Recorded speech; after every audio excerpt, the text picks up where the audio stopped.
इन मजदूरों पे पड़ने वाला है, आप कैसे व्याख्या करेंगे? देखिए, मेन स्ट्रीम मीडिया का तो बिल्कुल ध्यान नहीं है लेबर के ऊपर, यहाँ पे क्या हो रहा है इन विधियों के ऊपर। ऑल्टरनेटिव मीडिया इसको कवर करती है और कुछ हम जैसे लोग हैं जो ये सब बीट को कवर करने यहाँ आते हैं। लेबर कोड जो है वो लॉकडाउन के बीच में एक बहुत ही ऐसे समय में पास हुआ है जहाँ पे इसके विरुद्ध ज़्यादा आवाज़ें ना उठ पाएँ। लॉकडाउन में जब लोग अपने घर में थे, सितंबर 2020 की बात है ये, हमको लगता है, जब ये लेबर कोड हड़बड़ी में आपने सारे 30 साल से जो लेबर को इतने समय से बताते आ रहे हैं कि कैसे उनका राइट्स, उनका वर्किंग कंडीशंस ये सब चलता आ रहा है, उसको आप रिपील कर दे रहे हैं और 4 नए कोड्स ला रहे हैं।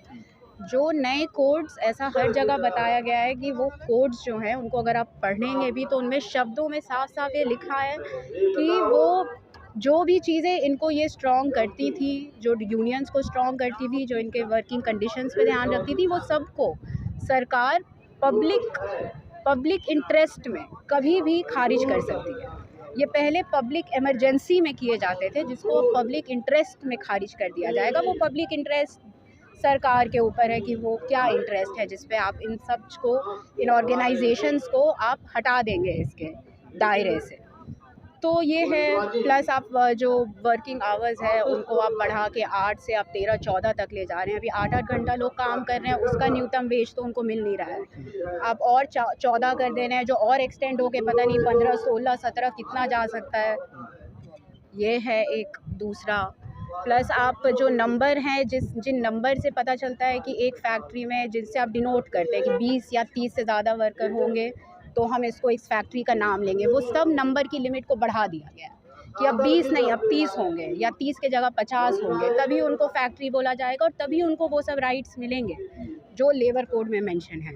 तो ये सब टाइप का बहुत शानदार पहल है तमाम सारे क्रांतिकारी मजदूर संगठनों के द्वारा, है ना। जो हम देखते हैं कि सामान्य तौर पर जो तमाम सारे संगठन अलग अलग रह कर के काम कर रहे हैं, जिसकी वजह से कई बार आंदोलन जितना है दरअसल उतना भी नहीं दिखता है, क्योंकि सब लोग अपने अपने स्तर पर काम कर रहे होते हैं। लेकिन ये एक बहुत बड़ी पहल है कि मासा के तहत तमाम सारे संगठन साथ में आए, और साथ में आने की आज ज़रूरत भी बहुत ज़्यादा है देश में। जिस तरह से लेबर कोड लाए गए हैं, लाए जा रहे हैं, केंद्र सरकार ले आए, उन पर काम हो रहा है, अभी उनको लागू होना बाकी है, और भी निजीकरण हो रहा है, मज़दूरों की कार्य परिस्थितियाँ लगातार ख़राब हो रही है ना। उनके सामने बेरोज़गारी का संकट आ रहा है, महंगाई का संकट आ रहा है। तो मेहनतकश आबादी जिस तरह से लगातार कॉरपोरेट द्वारा, पूंजी की मार के द्वारा लगातार उसके ऊपर हमले हो रहे हैं, वैसी स्थिति में यह बहुत ज़रूरी हो गया है कि सारे क्रांतिकारी लोग साथ आएँ, जिससे जनता को भी ये दिखे कि एक ताकत के रूप में चीज़ें सामने आ रही हैं। जब एक फोर्स के रूप में चीज़ उभर के आती है तो जनता का भी उस पर ज़्यादा भरोसा होता है और वो फोर्स ज़्यादा बड़ा काम कर भी पाती है। तो इस लिहाज से मैं तो इसको, जो आज का कार्यक्रम हुआ है मासा ने किया है, इसको एक बहुत बड़ा कदम मानूंगा, और कहीं न कहीं ये एक मील का पत्थर है कि हम ये शुरुआत कर रहे हैं एक आने की, और इसके बाद साझे कार्यक्रम और ज़्यादा हमारे होने चाहिए, जिसमें कोई साझा अखबार निकालने से लेकर के और तमाम सारे साझे और जो गतिविधियां साझी की जा सकती हैं वो बिल्कुल की जानी चाहिए। इसकी सराहना करते हैं। क्या असर पड़ेगा मोदी सरकार के मंतव्य पे, उसकी कोशिशों पे आज के कार्यक्रम का? देखिए, असर तो स्वाभाविक तौर पर पड़ेगा कि देश भर से अगर देखें तो यहाँ पर इतने सारे संगठन देश के अलग अलग राज्यों से आए हैं, पश्चिम बंगाल से, बिहार से, यूपी से, उत्तराखंड से और कर्नाटका से, तमिलनाडु से, तमाम जगह से लोग आए हैं। यहाँ से अपने यहाँ के लिए मैसेज भी ले जाएंगे, तो ये आंदोलन फैलेगा, ये आंदोलन आगे बढ़ेगा, और ये आंदोलन आगे बढ़ने से ही, जितना ज़्यादा ये आंदोलन बढ़ेगा, जितनी हमारी ताकत बढ़ेगी, उतना ज़्यादा सरकार के ऊपर उसका प्रभाव पड़ेगा और उनको पीछे एक दिन जाना ही होगा। बहुत संक्षेप में हमारे दर्शकों को ये बताइए कि 4 लेबर कोड्स की चर्चा जो है, जिसके विरोध में ये सारा कार्यक्रम है, क्या फ़र्क पड़ेगा उनके लागू हो जाने से मेहनतकश जनता के जीवन में? देखिए, मेहनतकश जनता के जीवन में जो लेबर कोड है, उनसे उनकी स्थिति पहले से ही बहुत ख़राब है लेबर्स की, जो कि और ख़राब होएगी। कैसे? बहुत सारे ऐसे लेबर कोड्स में ऐसी चीज़ें लाई जा रही हैं जिनको कि अभी तक पूंजीपति लोग, तमाम सारे मालिक लोग पीछे के दरवाजे से करते हैं, उनको करने की खुली छूट दी जा रही है। जैसे इसमें यूनियन बनाने बहुत मुश्किल कर दिया गया है, जहाँ पर 100 लोग मिलकर के जहाँ पर जो काम को कर सकते थे उसका 300 की उसको संख्या को पहुँचा दिया गया है। और बहुत सारे ऐसे संस्थान होते हैं जहाँ पर 300 से कम लोग काम कर रहे होते हैं। ज़्यादा हमारा सेक्टर जो है असंगठित क्षेत्र का सेक्टर है, तो निश्चित तौर पे बहुत कम लोगों को ही लेबर जो लेबर के पक्ष में जो कानून हैं, जैसे भी रहे बचे हैं, उनका फ़ायदा बहुत कम लोगों को मिल पाएगा। लेबर कोड के दायरे से ही बाहर लोग चले जाएंगे। दूसरा ये है कि काम के घंटों की बात है, जो अभी तक 8 घंटे का काम कार्य दिवस होता है और जो कि ऐसे ही मज़दूरों को खैरात में नहीं मिला है, लंबी लड़ाई लड़ने के बाद वो हासिल किया गया है, उसको 12 घंटे 14 घंटे किए जाने की बात है ना। उसके अलावा मज़दूरों को कभी भी निकाल देने का, यानी कि मालिकों को वो अधिकार दिए जा रहे हैं कि हायर एंड फायर, आप कभी भी रखो कभी भी निकालो, जिसके लिए एक हद तक पहले मज़दूरों के पास अधिकार थे कि उनकी अगर स्थायी काम है तो उसमें उनको स्थायी नौकरी मिलती थी, तो वो भी ख़त्म किया जा रहा है। उसके अलावा जो नीम ट्रेनिंग के नाम पर जो तमाम सारे एक तरह से फोकट के मज़दूर रखने का काम किया जा रहा है, तो ये सारी चीज़ें हैं जिससे कि मज़दूरों की काम की असुरक्षा, उनसे ज़्यादा घंटे काम लिए जाना, महिलाओं से रात की पाली में भी काम लिया जाना, उनका हड़ताल करना लगभग नामुमकिन कर देना, यूनियन बनाना मुश्किल कर देना। जो भी मज़दूर हड़ताल कर रहे होंगे, अपने हकों के लिए लड़ रहे होंगे, या उनके साथ जो दूसरे तमाम सारे सिविल सोसाइटी के लोग जो उनके साथ लड़ाई लड़ रहे होंगे, उस सब को गैर कानूनी घोषित कर देना। तो इस तरह के तमाम सारी चीज़ें हैं इस आज के कार्यक्रम का। नहीं है, ये बहुत महत्वपूर्ण घटना है कि भले अपेक्षा के हिसाब से थोड़ा कम रहा हो, मतलब प्रदर्शन, क्योंकि हम ज़्यादा की उम्मीद कर रहे थे, ज़्यादा की उम्मीद करते हैं, लेकिन अच्छा प्रोग्राम रहा, प्रभावशाली प्रोग्राम रहा। और यही रास्ता है, मतलब मज़दूरों को एक बैनर के नीचे ज़्यादा से ज़्यादा मज़दूरों को इकट्ठा होके ही लड़ना पड़ेगा। और ज़्यादा जो प्रयास है, जिसमें कि बहुत प्रयास की ज़रूरत है, जिसकी कमी खलती है, वो है कि असंगठित मज़दूरों का जो विशाल समूह है, मतलब कुल मज़दूरों की तादाद का लगभग 93% उन मज़दूरों को संगठित मज़दूरों के साथ लड़ाई में लाना एक बहुत बड़ी चुनौती है। और इसी क्रम में वो भी चुनौती स्वीकार करनी पड़ेगी, तभी जो है कुछ हम बदलाव की उम्मीद कर सकते हैं। क्या आज के कार्यक्रम का क्या असर जाएगा मोदी सरकार के? नहीं, मोदी सरकार पे ऐसे कार्यक्रमों का असर जाता नहीं है ज़्यादा।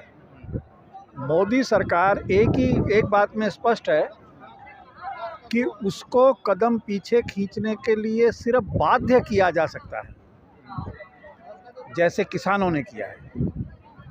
कोई ये समझे कि वो संवेदनशील हो जाएगी और मज़दूर इतनी तादाद में आए हैं और ये रजिस्टर कर रहे हैं कि हमें ये मंजूर नहीं है, जो आप ये लेबर कोड हमें दे रहे हैं, और हमारे अधिकारों को जो हमने कुर्बानियों से हासिल किए हैं उनको हटा के आप ये दे रहे हैं, ये हमें मंजूर नहीं है। ये मज़दूर निश्चित रूप से ये संदेश दे चुके हैं और इस प्रोग्राम से और ज़्यादा ज़ोर से दे चुके हैं। लेकिन इतने से वो उसको पीछे लेने की सोचेगी, ये सोचना फिर मतलब मोदी सरकार के चरित्र को ना समझने जैसा है।